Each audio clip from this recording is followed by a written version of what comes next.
की बातें सुननी और सुनानी। आओ बच्चों तुम्हें सुना अच्छी एक कहानी।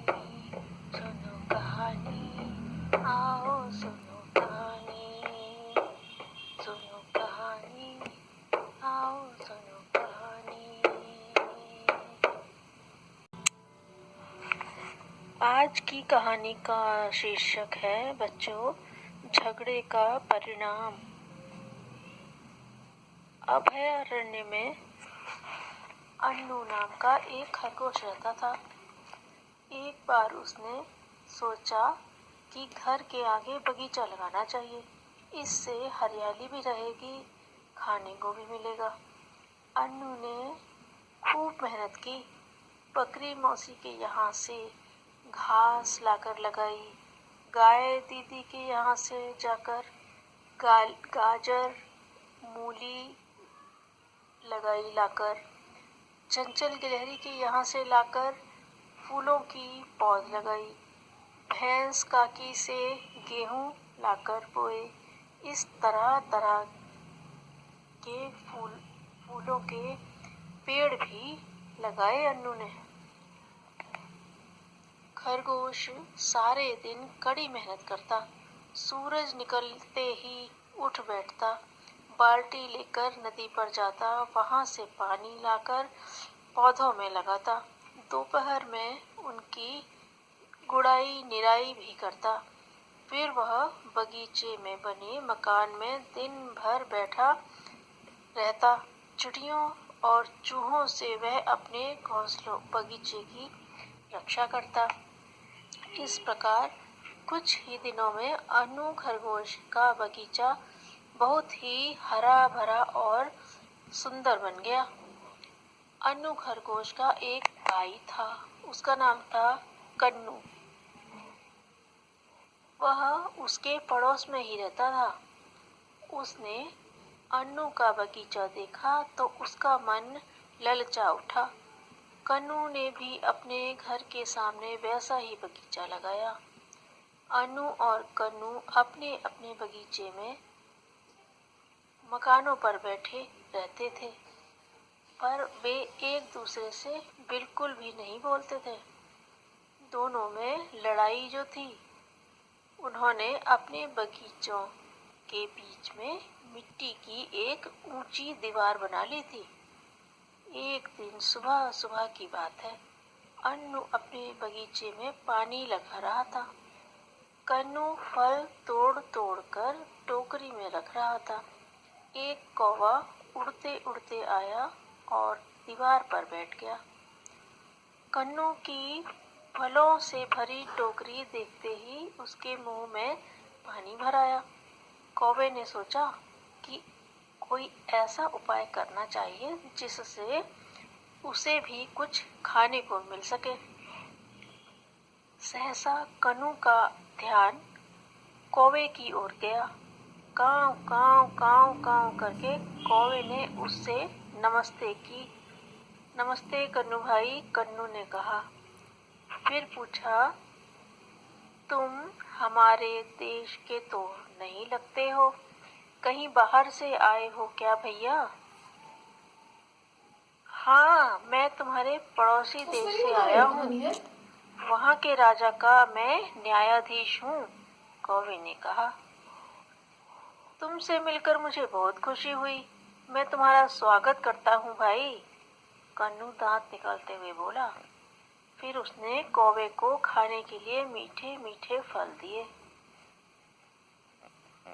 कन्नू खाना खाने घर के अंदर चला गया। फल सचमुच ही स्वादिष्ट थे कि कौवा उन्हें जल्दी जल्दी खा गया। उनसे उसकी भूख और भी भड़क उठी। तभी कौवे ने पौधों में पानी लगाते हुए अन्नू को देखा।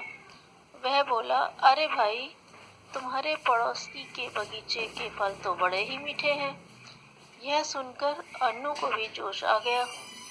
उसने अपने बगीचे में बहुत से फल तोड़कर कौवे को दिए और कहा, तुम इन्हें खाओगे तो पहले वाले स्वाद को भूल जाओगे। कौवा उन्हें बैठा बैठा खाता रहा और सिर हिला हिलाकर उसकी तारीफ करता रहा। अन्नू ने पूछा, कहो, किसके फल मीठे हैं? तुम्हारे, कौवे ने उत्तर दिया। उधर कन्नू खाना खाकर वापस आ गया था। उसने अन्नू और कौवे की बात सुन ली थी। उसे बड़ा क्रोध आया। उसने खूब सारे फल तोड़े और कौवे से कहा, तुम पहले प्राणी हो जिसने मेरे फलों की तारीफ नहीं की है। लो और लो ये फल, इन्हें तुम ठीक से चखो, तब न्याय करो कि किसके फल मीठे हैं। कौवे ने अपना पंजा बढ़ाकर फल ले लिए। मन ही मन वह अपनी चतुराई पर बड़ा प्रसन्न हो रहा था। कन्नू के फल खाते ही उसने फल पहले की भांति सिर हिलाकर उनकी तारीफ की। इधर अब अन्नू को भी जोश आ गया। वह नहीं सह सकता था कि कोई उसके फलों की उपेक्षा करे। कन्नू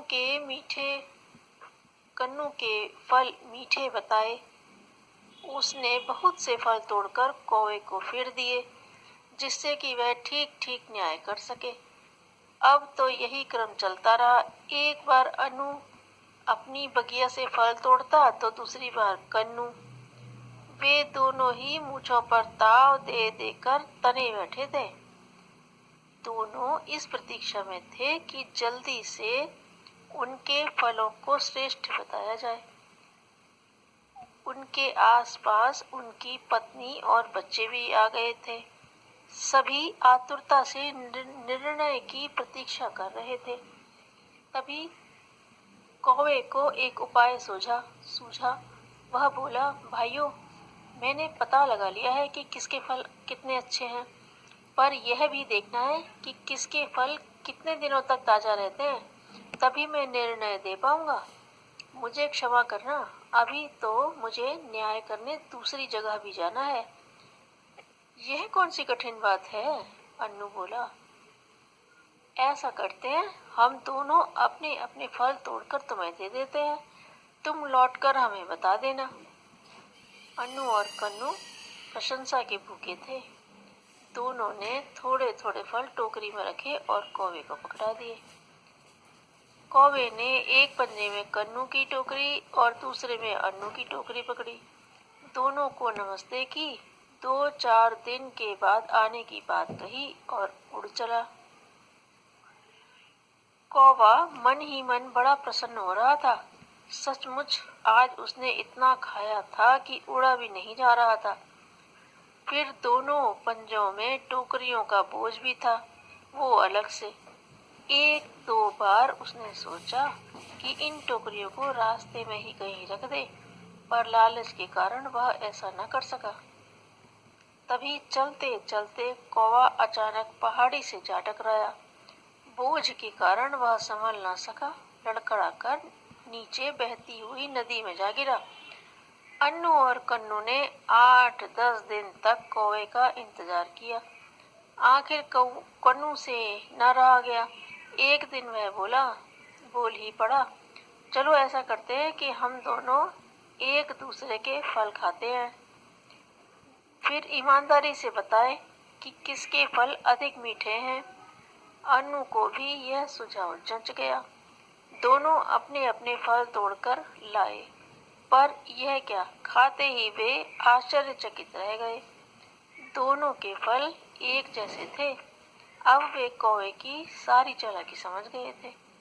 देखो, झगड़े करने पर दूसरे कैसे ठगते हैं। अन्नू बोला, हाँ भैया, मिलजुल कर रहना ही ठीक है। बात उसकी समझ में आ गई थी।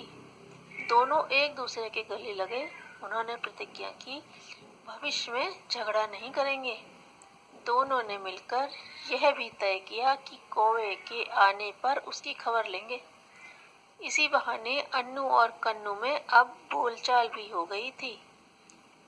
दोनों ने मिलकर बीच की दीवार तोड़ दी। अब वे अपनी अपनी मचानों पर बैठे बतियाते भी रहते हैं